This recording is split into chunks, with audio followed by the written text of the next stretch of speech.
Hello, hello, hello. And if you can believe it, we have made it 4 weeks in looking at transforming professional development. So I thought I would take just a second and revisit why we even had the Facebook group, what you can do going forward, some of my takeaways, and then definitely some things that you can do to continue to get to a change in practice. So my plan is to tell you just a little bit about why I created the group in the first place and sort of my love and passion for professional development.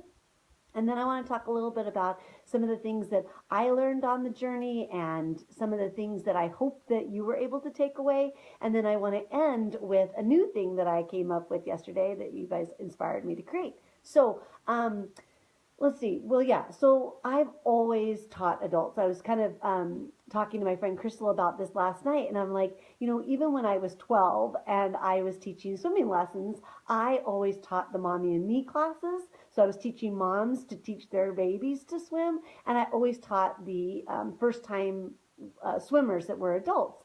And even like when I was 12 and 13, that's what I gravitated towards. And so all my life has been about kind of adult thinking and the andragogical principles behind adults. And, so that led me to my faculty position at Kent State University for 16 years, where I was immersed in pre-service and in service to some extent. And then the last 4 years, many of you know that I've been just out on my own doing this kind of revolution that I like to call it, and really thinking about not only revolutionizing early care and education for children, but how do we do that? We do that through often professional development, both our own inner work and our work as a community. So this summer, I did this Facebook group to invite some of my other great friends and members of the revolution who are also passionate about professional development. But you also shared many of your challenges. And so by the end of this quick Facebook Live broadcast, I want to revisit some of the top challenges that we face in delivering, whether it's in service or pre-service, but when we're trying to work with other adults. And I want to talk about a couple of ideas and solutions for going forward. So let's break it down and talk about 4 of the big themes that we covered. Friday was fine, right? It was just fun facts. And so we'll talk about the other 4 days of the week that gave us some structure to our, investigations this summer. And if you haven't already, you want to make sure that you've signed up to get the summaries. So each week I've been sending you a summary of the whole week. And now Ashley and I are working to make an ebook where we're putting all the Mondays together, all the Tuesdays, all the Wednesdays, all the Thursdays, and then we're indexing it. So let's say you got really excited about habits, and you're like, oh, habits, which day was that? Was that Wishful Wednesday? Was that Transformational Tuesday? Was that week 1? Was that week 3? Who can say, right? And then sometimes a single day, I had lots and lots of things I wanted to share with you. So you want to make sure that you're on my list to get not only the weekly summaries, but our ebook, which we'll have done shortly, where it'll be indexed by topic, and so that you can think about, oh, podcasts. I wanted to go deeper with that and use podcasts for my own learning this next year or for the staff that I work with. So you can use the book that Ashley and I are working on to kind of go back and dig deep into things that maybe you didn't have time to do this summer so far. So we had Manifestation Monday, Transformational Tuesday, Wishful Wednesday, and Thoughtful Thursday. So a couple takeaways from me to you for each of those days or each of those themes. And then again, as you're just hanging out here with me on Facebook Live, you can just go ahead, those of you who have joined, if you had some big kind of theme that emerged for you or a takeaway or an action step, it's great for you to share. And then again, as I close out, after I kind of talk about these highlights, I want to revisit the challenges that we all face in delivering effective PD and some solutions that I can offer for next steps. So Manifestation Monday. So the idea was last summer I spent my time writing this manifesto, and so maybe it was Manifesto Monday. Anyway, I was trying to really describe what the revolution is in terms of transforming professional development and learning and sharing some of my own journey. But really what it came down to was thinking about how do we approach the adult learner, how do we approach the content, and how do we approach our tools and techniques. And so if you didn't already, you want to make sure that you download from, I think it was this last Thursday, but again, when you have the ebook, you can just search for effective PD. There's a graphic that describes and highlights what all the research shows us about what the adult learner needs. And for me, that is the simplest way to think of it, is that we need to engage their heart, their minds, and their bodies. So no matter what our what is, if we're thinking about getting to a change in practice, we think about how am I engaging the heart, the mind, and the body of the adult learner. This kind of gets into Transformational Tuesday, where we talked about tiered PD, which I'll come back to as well. But the idea of the manifesto is to really get clear on what our beliefs are around professional development, and really to get clear on, as I design professional development, have I considered the adult learner, the content, and then the tools, and how do all of those come together? So that's sort of the takeaway for the Manifesto Mondays, is have I thought about the learner, the content, and the tools, and how they come together in a learning event, and then the hearts, the mind, and the body of the adult learner. That brought us to Transformational Tuesday. Well, yeah.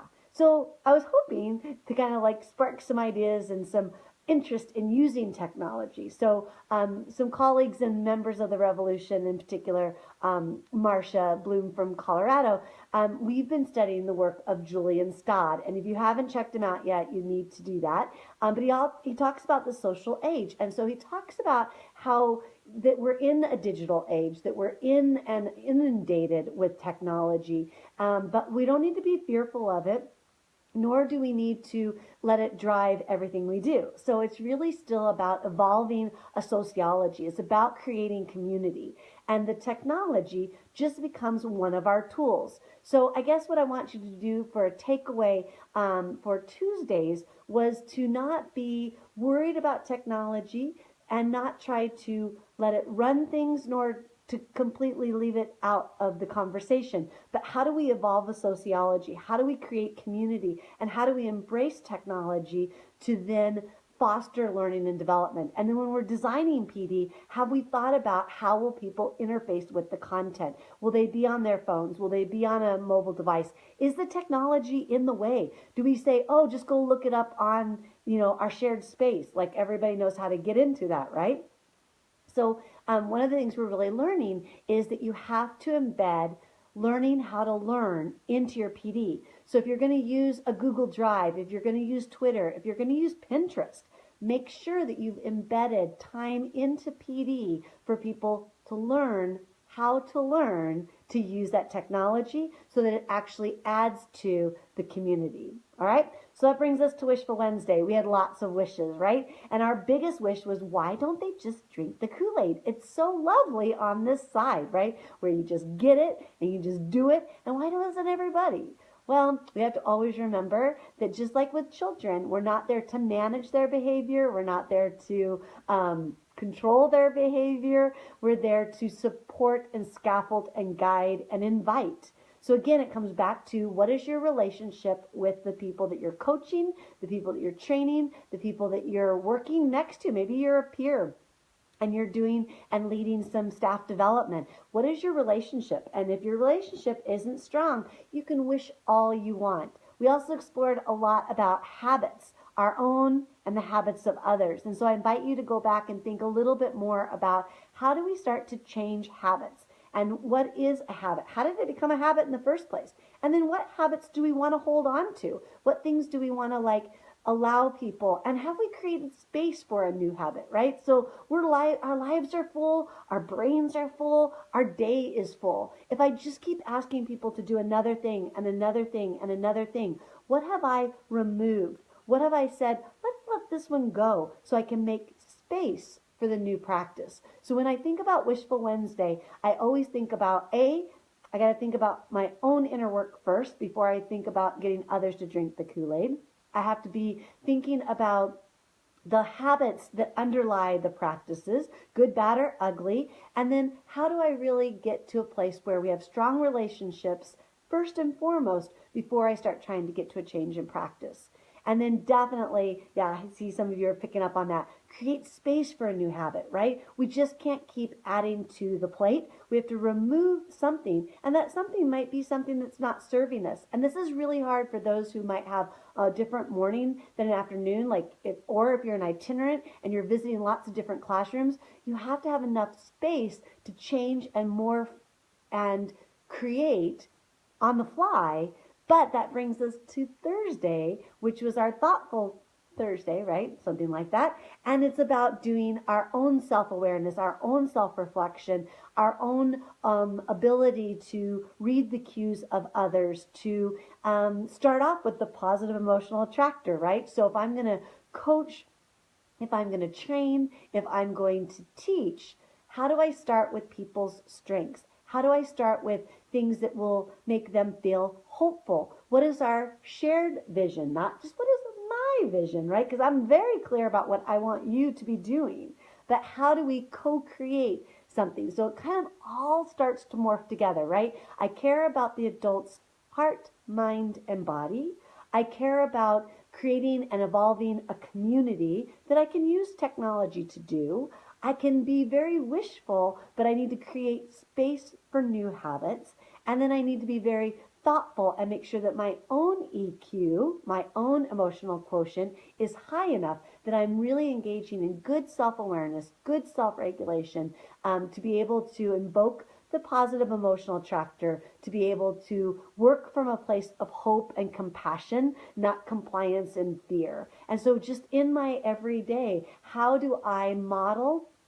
How do I invite a little bit more space for a little bit of hope, slowing down a little bit and not add to the I'm busy, I'm multitasking, I'm doing 100 things at once and not really being present. Another member of the revolution was sharing yesterday. It was such a great example that I just have to share it. But Laura Fish and I were talking about a new podcast we're getting ready to do, more about mindfulness and how early childhood practices are already doing so many things that are really kind of trendy now, but have decades and centuries grounded in the wisdom traditions of mindfulness.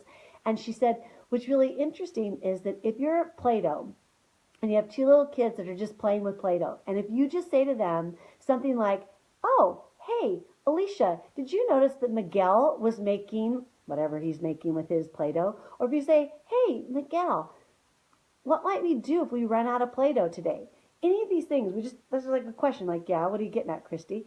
That is mindfulness. That is bringing awareness to those kids that, oh, there's somebody else here. Oh, my friend is playing across the table from me. Oh, what am I doing with the Play-Doh? Oh, what does the Play-Doh smell like? These are things that just are modeling how to become more self-aware and how to intentionally put your attention where you want it. So sometimes we get so caught up in what I have to cover. What are the competencies? How many stars do we have? Are we going to get the data put into the system in time for the deadline? All this stuff, and we've lost sight of, am I giving my attention intentionally to where I want? And am I modeling and practicing and creating that opportunity for other people to have intentional attention? So more on that when Laura and I do our podcast here in a couple of weeks. So those are my takeaways, right? So the manifesto, all about the heart, mind, and body of our adult learners, but also about the tools and the content, which brought us to the technology. It's not about the technology only, but it is playing a role. So how do we do it with intention? And then how do we start to get to a change in practice by making strong relationships, building on people's strengths? And then how do we do our own inner work as a PD provider? Not just keeping up with the content, but being self-aware, self-regulated, and intentionally putting our attention where it's needed. So hopefully that was helpful as a summary. And remember, you can get the weekly summaries emailed to you, and then Ashley and I will get you the ebook here in a couple weeks. So now what? Now what can we do? So a couple of ideas. So I mentioned at the beginning of the broadcast that you all were great in telling us some of your challenges. And so just the other day, Ashley made a Wordle that kind of took those themes. And so, of course, time came up time and time again. How do we have enough time to usually cover everything, prepare? But it's also, how do I have enough time to keep up with all the latest? Like many of you said, I haven't even had time to look at half of what you've shared this summer with me, Kristie. It's not because I don't want to. There's just not a lot of time. There's not extra time. So hopefully our ebook will serve you in that regard. The other suggestion I would have is think about, and some of you are already ECE Solutionary members, and I'll put links to all of this in our Facebook group. But the membership is designed to keep you current. So what Ashley and I do every month is we curate information, whether it's about professional development, brain development, mindfulness, self-regulation, quality practices, inclusion, authentic assessment. I can't remember all of our themes. We try to give you the latest and greatest evidence-based practices, things that you can put into your practice immediately or that you can share with others. So several of you said, I don't know how to keep current. I don't know how to know what's the latest and greatest.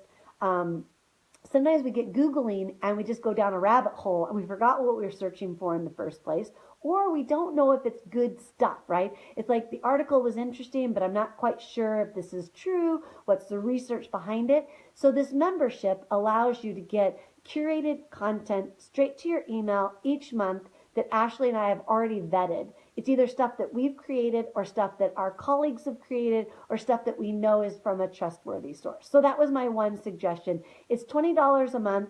I try to do most things that are free, so everything in the content we deliver would be, YouTube videos or blogs or research articles or training videos that I create and put into your members only library. So if you are thinking about and that was your challenge, how do I have enough time? How do I stay current? How do I learn the greatest PD tips? That might be one way to go forward, is to be an ECE Solutionary member. Some of them are in our Facebook group, so you are welcome to ask what they think of it, what they get out of it. Next thing, so this is the new thing. So, and I'd love your feedback on this. So many of you know that I'm offering some deep dives this next year. They're master classes. And so it gets a little bit confusing because some of you know about my masterminds for leaders. But these are master classes where I'm actually delivering more content. So I was thinking yesterday, I love adults, right? I love teaching adults. So why don't I do a deep dive on best practices of how to teach adults? Because many of you said, I lack the competence and confidence to deliver effective PD. I'm not quite sure if I'm doing it well. Sometimes I have to do it to my peers. Maybe I'm new. Maybe the content is unfamiliar to me, so I don't really feel like I know how to deliver effective PD. So I thought, why not take what we've been doing in our Facebook Live and do a deep dive masterclass for any of you that really, really want to become a more effective PD teacher. So the way that I described this to Ashley last night was, so when I was at the university at Kent State, I taught a class called College Teaching. So it had nothing to do with early intervention or early childhood special ed, and it was for the whole college of, whatever my college was called. Oh, wow, I blocked that. That's some Freudian slip. But it was all about people that were in counseling, school psychology, what else? Geriatrics, special ed, instructional technology. Anybody in the college that was studying to get their doctorate would take a class with me called College Teaching. And so we would spend 13 weeks in how to teach adults effectively, both online and on ground. And so I thought, hey, how about for 4 weeks, in 4 sessions, we could go deeper into some of the things that we've been talking about in the Facebook Live. And then this is the way they go. You get, so they're 75 minutes long. The first chunk is me delivering content. So there's something that we want to explore more deeply, a practice, a principle, something that came up in terms of, let's say, habits or effective PD online or whatever it might be. And then the next third of the deep dive is fishbowl opportunity, where somebody brings a case example, or I bring a case example, and we dig into it and we apply what I've taught. And then the last third, which is the really cool part, is action planning. You decide what you're going to try out. You talk about it in the community. You get the support you need to try out the new practice, and then you go and do it. And a week later, we get back together and we go, how did it go? Give you more content, another fishbowl, another action plan, and we do this 4 times until you've actually trained a skill set and made room for that new habit. So if you want to teach better online, on ground, pre-service, in-service, facilitate a better staff meeting, that if everybody dreads coming to your staff meetings on Fridays, how can you invoke the positive emotional attractor? That's what we'll be doing. So definitely, I'm trying to also read what you guys are posting here because I want to see what you're doing. Yeah, so I'm glad you're excited about it. And yeah, so definitely thinking about how we teach other adults no matter what our role is. So if we're itinerant, how am I working with other adults? If I'm a classroom teacher with paraprofessionals, if I'm a home visitor teaching a mom or a dad, right? So many of us spend our time working with other adults. And so these deep dives will be a way for you, from whatever hat you wear, to figure out how you can be more effective.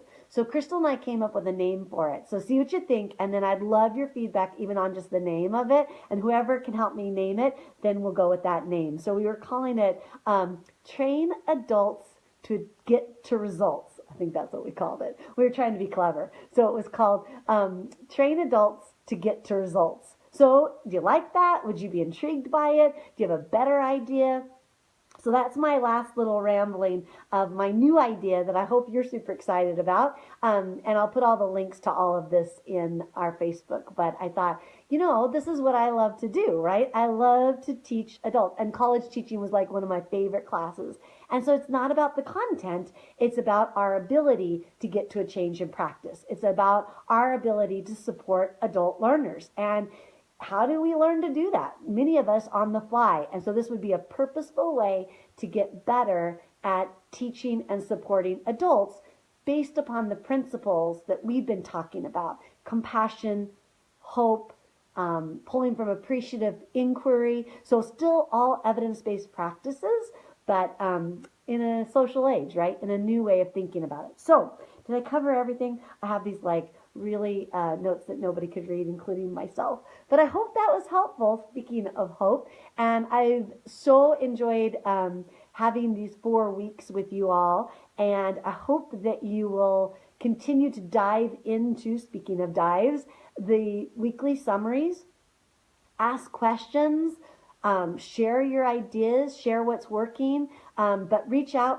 to me and Ashley anytime if there's something you need that we didn't cover. If you had a challenge that you shared at the beginning of the Facebook and we didn't give you a solution, we'll keep the place open for a few more days, and you're welcome to ask, and we will do anything we can to be of service to you. And so that's it. So have a fabulous Saturday, and thank you each and every one of you for all that you do every day to support young children and support those who support young children.